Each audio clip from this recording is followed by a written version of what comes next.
Welcome to Just Wanna Quilt, a research podcast coming out of Tulane University Law School, where we explore all kinds of things, stories about quilting, tools, field trips, maybe some famous quilters stop by, and of course a little bit of copyright thrown in just for fun.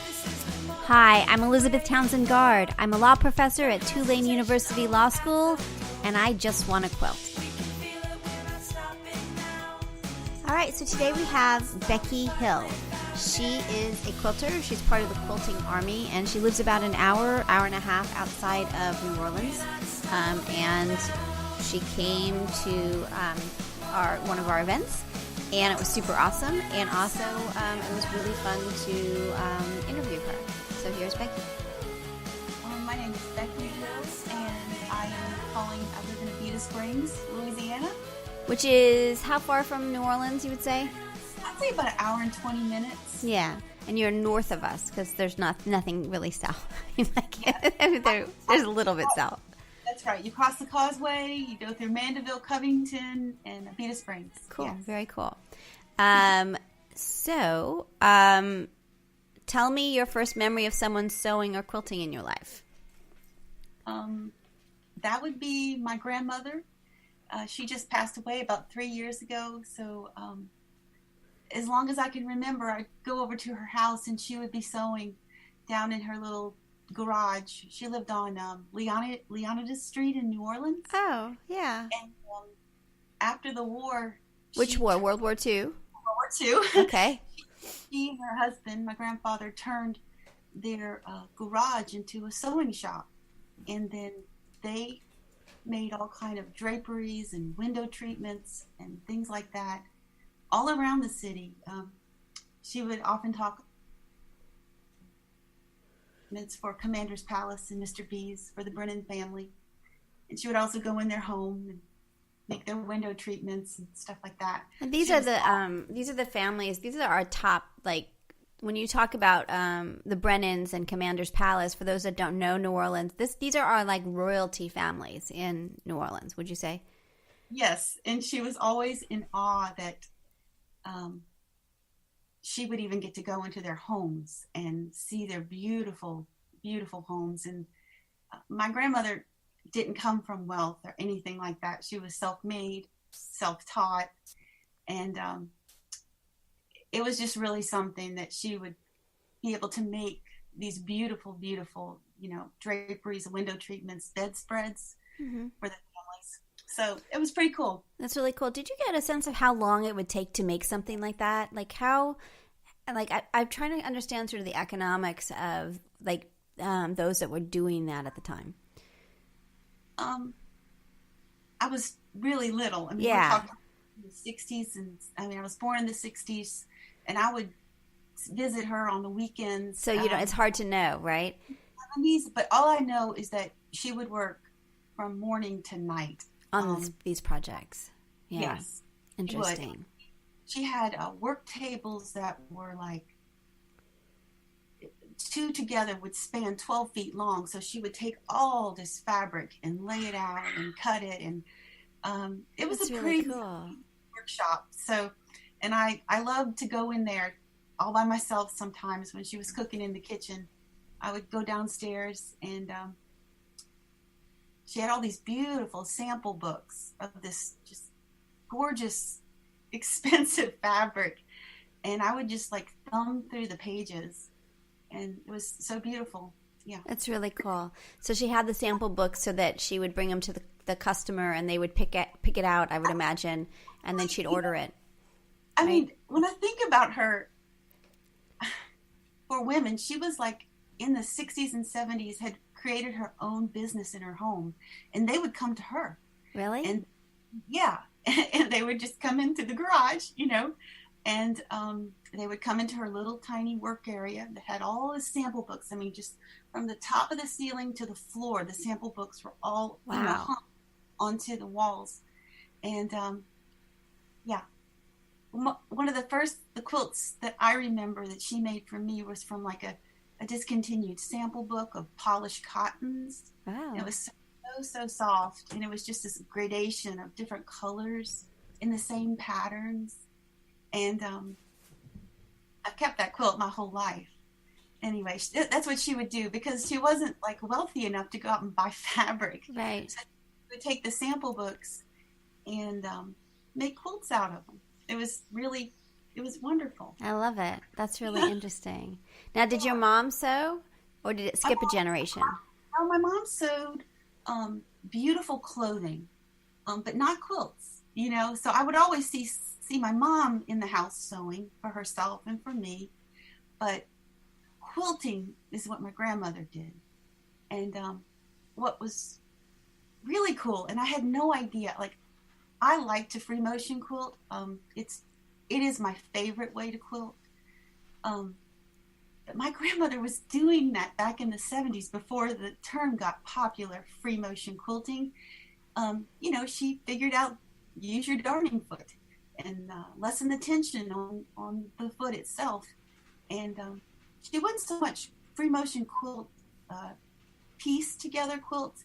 She would take a large piece of fabric, and she would follow, the designs on the fabric, doing a free motion quilting. And and that's how she made bedspreads for like the Brennan family and just people around New Orleans. And that's she would really just advertise. She would just advertise in the newspaper, and she was very affordable. So she had plenty of work, and so much so that my grandfather was able to join in to the business, and that became his way of providing too. So, really? Yes. That's remarkable. That's pretty cool, Yeah.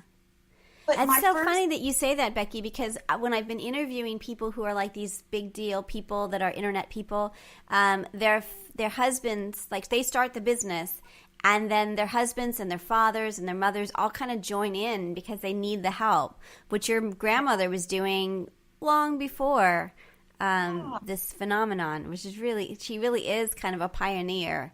And I imagine if she was alive today, she'd have her internet channel and she'd be doing, she'd be doing all that, right? Right. Exactly. I just, yeah, I wish I could just say, I called her Mimi, you were so amazing. You were like breaking the grounds in quilting, and yeah. like, she gave me a bedspread. She called them bedspreads, but she had free motion quilted the fabric in the quilt for my wedding, and I still have that. That's really cool. Yeah. So anyway, it's just funny because she was always sad because like her daughters, they could sew, but it wasn't like a passion. Yeah. But it is for me, and it brought her a lot of joy to see me, quilting, and I'd always bring my quilts over and say, "Look what I've done." That's really cool. So anyway. For you, it's a connection to your grandmother as well as sort of it's past and present for you when you're quilting. Yes. And every time I sit at the machine, I just think, I'm doing exactly what she used to do. That's really cool. I don't know. I guess it makes me feel close to her too. Yeah. No, I love it. I like that a lot. That's really cool. Okay, so when did you start quilting? I probably started quilting. I sewed before I quilted, but I wasn't very good at it. So, I find sewing has to be so precise, and bodies all different shapes. They're all different shapes. Why is that? Like, that's not fair, right? Because it's like we had to make jackets for cosplay jackets for my kids' friends, and we had one pattern, and they were all so differently shaped. It was so hard. It was so hard. The sleeves especially, they were the worst, Yeah. But I probably started quilting. I used to make soap. I had a little business, and I made handmade. You did? Yes. I baked, and so I've had 4 children, and I just had to do something creative. So I made soap. And I did that business for about 15 years. Wow. And then it kept me really, really busy. So I didn't sew until probably after Hurricane Katrina. I shut the business down, and we got flooded, and my soap shop got flooded. And anyway, and I had a baby, and my oldest daughter was going to college. And so I was like, it's just time to put some more emphasis into that. And my daughter going to college, helping her just get on the track. And Yeah. because we homeschooled. And so um, I kind of shifted gears and I went into like quilting just for my creative outlet, to be Yeah. creative. I have to be creative um, to feel content. So, Yeah. Did you feel like, so with after Katrina, obviously traumatic, and ending the quilt and ending the soap shop business and homeschooling your kids, I feel like quilting is often escape from everything. Like it's your time and your space to do a little bit, even if it's like 10 minutes a day, like a little bit of this is my space, a room of one's own kind of thing. Did you feel like that with quilting, that it was your time kind of thing, or was it immersed with everything else happening? Like, were you homeschooling and quilting and like it was just part of your day kind of thing? Yeah. Yeah. I mean, it is my quiet time and my time to be creative and time to play. I feel like it's me too. like my adult playtime. Yeah. And I feel productive too. That's important to me, to try to feel productive. Yeah. Because like being a mom, you never finish anything. The dishes. There's always more. There's always more more clothes, and there's always more schooling. And teaching. But yeah, I just feel like I can be productive as I quilt and be creative too. And for some reason, even with the soap, and I find there's something in my personality is I don't like waste. I like things to be functional, and I like things to be beautiful. Yeah. So I'm kind of just carrying it into the next, love and passion. Yeah. But that's the consistency of what you want, those things. That's really interesting. It is. Very interesting. All right. So tell me, when do you sew? Do you have a particular time you sew, or is it just like stolen moments? Well, I tend to get up earlier than most people in my family. So I have breakfast and then I hit the machine. That's great. I just sit down and I start to sew. And then when I hear people, rustling around the house, yes. I'll go and do my job, So, but I get up and I play and I sew, and it kind of just gets me in a good mindset for the day. It's funny. I used to sew at night, but I'm trying that. I'm trying to do it in the mornings now so that I get my time before the day starts. So does it make you feel like whatever happens with the day, you've had your own special time before the day gets going? Is that kind of the feeling? Yeah, definitely. Yes. Yeah. Yes. I don't get bothered. I just can focus. Yeah. And sometimes it's hard to focus on one thing. Yeah. When there's so much going on in your household. Now, do you work on one project at a time, or do you have many projects going? I hit one project pretty hard, generally, especially when there's a deadline, like a graduation gift or a birthday present. But I generally have 2 or 3 quilts going at a time. Yeah.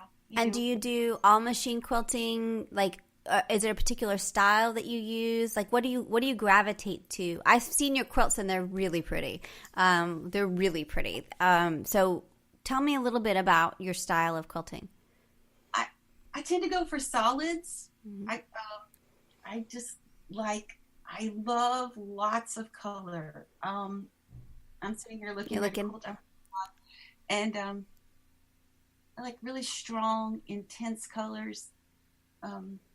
I might take just one print possibly, and pull all the beautiful colors from the one print. Yeah. And I really like doing improvisational quilting. Yeah, that's the one I saw. It's the one that's gray with all the colors. It's gorgeous. It was great. But you also have ones that are very traditional, because I've seen a couple that you've given to friends that are beautiful.